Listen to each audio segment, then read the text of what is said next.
going on, Liam? What are the main headlines today from...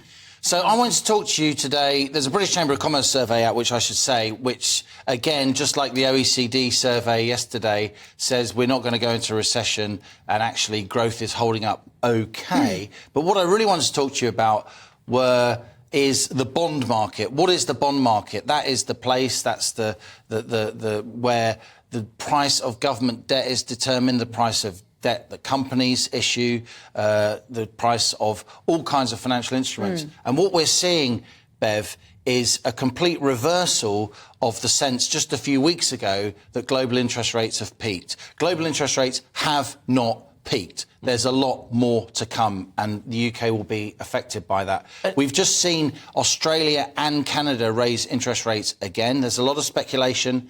The US Federal Reserve, the most important central bank in the world, will raise interest rates again when it meets next week. And it's almost nailed on now, according to what we're seeing in financial markets, that when the Bank of England's Monetary Policy Committee meets on the 22nd of June, there will be another rate rise from 4.5%. We've had 12 rate rises in a row, perhaps even a jump up to 5%. Now, Liam, when Liz Truss was turfed out of office back in October, November, gilt yields had reached a level that people described as unsustainable, as not right for this country, almost worth getting rid of a Prime Minister over.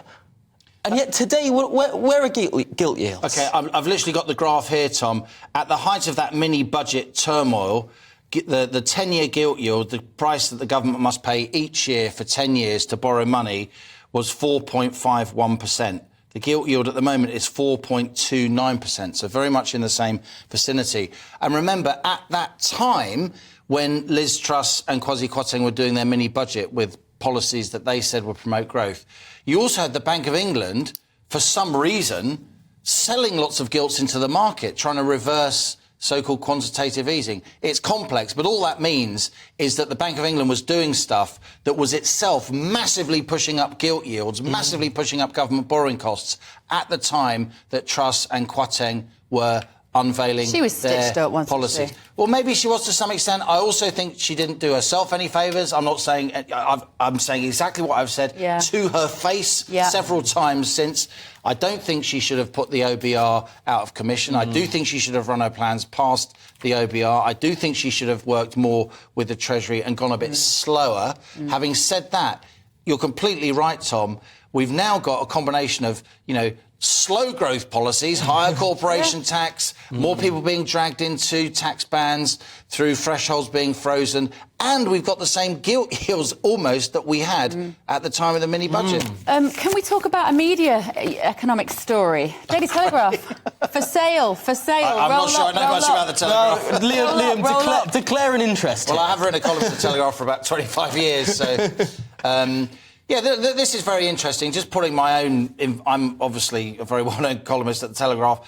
Putting my own position to one side, as a reporter, as somebody interested in the media, this isn't just the media talking about the media. This is the most important broadsheet newspaper in the United Kingdom. This is one of the most important media titles. I mean, you would say that, wouldn't you? But you're right, you're right. Circulation-wise, it is. It beats the Times in the week. Extremely influential. Massively influential. It still is the kind of flag bearer for broad centre-right opinion. And not just the sort of ERG opinion. There are many columnists on the Telegraph, there are many editorials on the Telegraph, which will go down extremely well with the more herbivorous part of the Tory party. And sometimes when a business is sold, it's because it's in financial difficulty. That's not the case with the Telegraph. The reason why this is being sold is an unrelated issue. Yeah. So the Telegraph is, as we say in the trade, it's throwing off cash every year. It's making money every year. I mean, it's got almost 1 million subscribers now. It has done really well. And anybody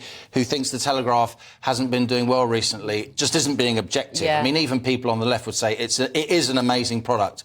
I personally think it's got a lot more it can do on the audio side. I would say that. I think it needs to really double down now on its paid subscription model. It does extremely well with subscribers overseas. The Barclay brothers are selling it because they've got debts to cover, right? OK, so the Barclay brothers who own, well, one of the Barclay brothers has unfortunately passed away, but the surviving brother and the family, they have debts, Lloyds Bank say, and Royal Bank of Scotland say, Bank of Scotland say, that they need to pay interest on. I'm not privy to the details of that, but that's certainly the what's reason being why reported in the Telegraph by the extremely well-informed business editor Chris Williams this morning, and he will know what he's talking about, very much so. So they have seized control. Lloyds has seized control of the paper, a very unusual move, and will now hold an auction. And the fact you've got a trophy asset, an extremely influential paper... Who's going to buy it, Liam? At a time Should we have a whip round? I think we could do with a newspaper. At a time of real you? flux in the Conservative Party,